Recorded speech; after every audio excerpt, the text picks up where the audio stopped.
Got my Paletteful Packs September 2021 box yesterday, and in it we had this acrylic gouache as our main art supply. I have used gouache before, but never the acrylic. What I've used in the past has been this Winsor & Newton designer gouache, which is, on the back it says it's made with an opaque watercolor pigment. So it acts more like watercolor, where the acrylic obviously acts more like acrylic paint. Both are supposed to be opaque, but the acrylic gouache, as you can see, is much more opaque than the watercolor gouache, at least in my experience. I didn't have any trouble with this painting, making layers that were absolutely not see-through. Now in the box you got this little bitty 6-well palette, tiny little thing. But when you only have primary colors in black and white, you are going to need to do some color mixing unless you want just primary colors. So I used this butcher tray. It's enamel coated. I got it from Let's Make Art, another art subscription box company that does primarily watercolors and gouache. It was a little harder to clean the acrylic gouache out of it than the watercolor gouache. Obviously the watercolor gouache just rinsed right off, and this acrylic gouache required a little bit of elbow grease and a little bit of fingernail scraping off, but it did come off. So it is probably a little bit easier to clean than regular acrylic paint. So as I said, we got the primary colors plus black and white, so you should be able to make any color that you need.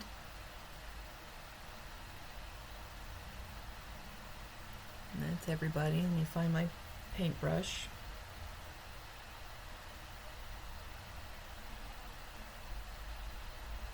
Okay, now the colors were very vibrant, and they, when you use them straight out of the tube like that, as you can see, they're very, very vibrant, very opaque.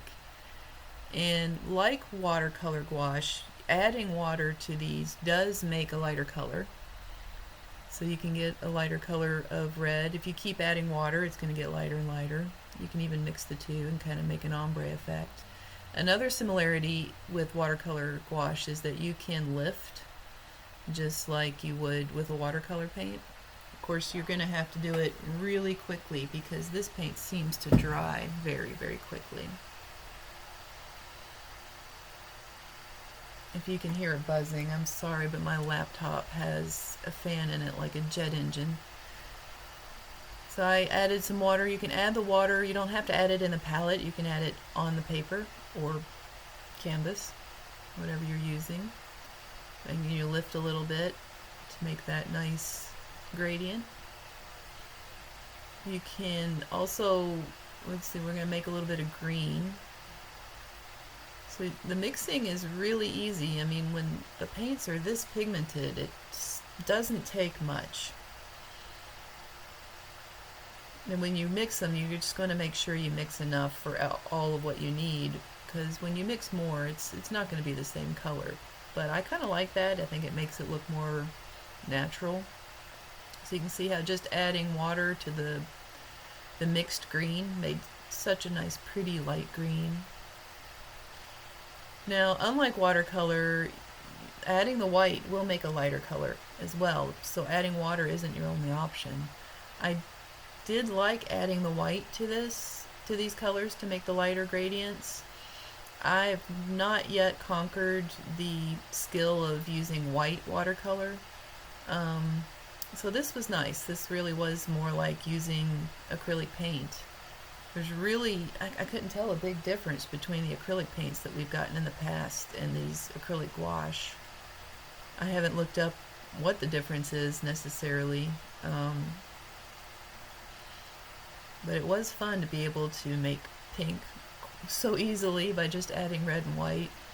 And like with the blue and the sky of the painting I did, just took a little bit of white and added it to the blue. I'll do a little more here. That reminds me, it does seem like you go through a lot of paint. With watercolor, you barely use anything. A small tube will last you a long time. But this paint, it goes fast. And I kept having to replenish over and over and over again just for that one painting that I did yesterday. There's the nice pretty sky blue. It's so easy to make, so pretty.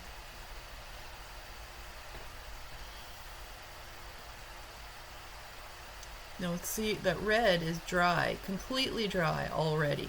And I mean, it hasn't been any time at all. And that's the nice thing about this, is how well it layers. I mean, look at that's a dark color. And I'm putting the white gouache on top, and you can't see through it. It is completely opaque. And the watercolor gouache, you've really got to lay it on thick to make it that opaque. Leave on the green, it's just, that was really nice. I did enjoy that. That yellow is already dry, so if I add red, it just stays red. Now the blue is still a little wet, so if you do want to do a little bit of blending or mixing on your artwork, as you can see, it's making a nice little purple. One other similarity with watercolor gouache is that you can blend wet and wet, like I did on this little bird. I took some orange and some of the light brown and put them together, wet and wet, and they blended really nicely on that little bird. It did help to have the gouache a little more watery, not just straight from the tube. See how nicely that spreads? Cat hair, sorry. There's animals all over the place here.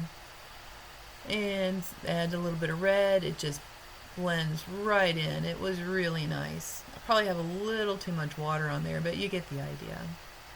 This is mixed media paper, not watercolor paper, so if you use something specifically made for large amounts of water, it's going to work a lot better. But you can see how well that blended.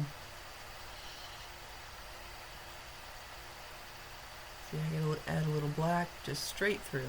Just beautiful layers. I love working in layers, and this is really perfect for that. I mean, even better than the watercolor gouache, although you can't, once it's dry, you're not moving it again. So I'm going to try to blend a little bit of a brown color, because you definitely will probably need brown.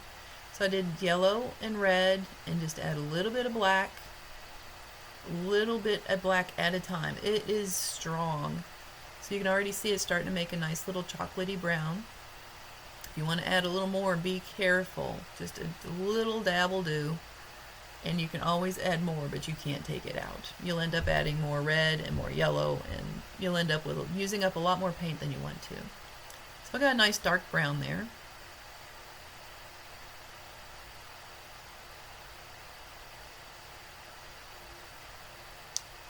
So another thing I noticed was, speaking of you can't reconstitute this acrylic gouache, is that when it dried on the palette, like if I didn't use it for 5 minutes, it dried, and I could not reconstitute it.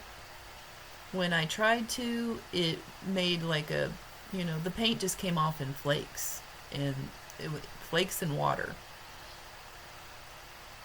which showed up in the painting. So, of course, it's not going to do it now because I haven't let it sit long enough, obviously. But if you leave it sit for 5 minutes while you're working on one part of your painting, and then you try to go back to that paint on your palette, you're just going to have to squeeze out more, unless you like that grainy texture.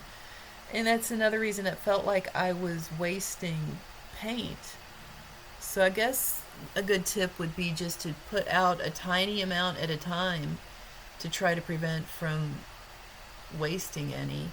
Like watercolor gouache is just like watercolors. If you let it dry, you can add water and you can reconstitute it, and it will be fine, work just as well. Now, it's not going to be as opaque because you've been adding water to reconstitute it, but you don't feel like you're wasting like you are with this, because once it's dry, it's done.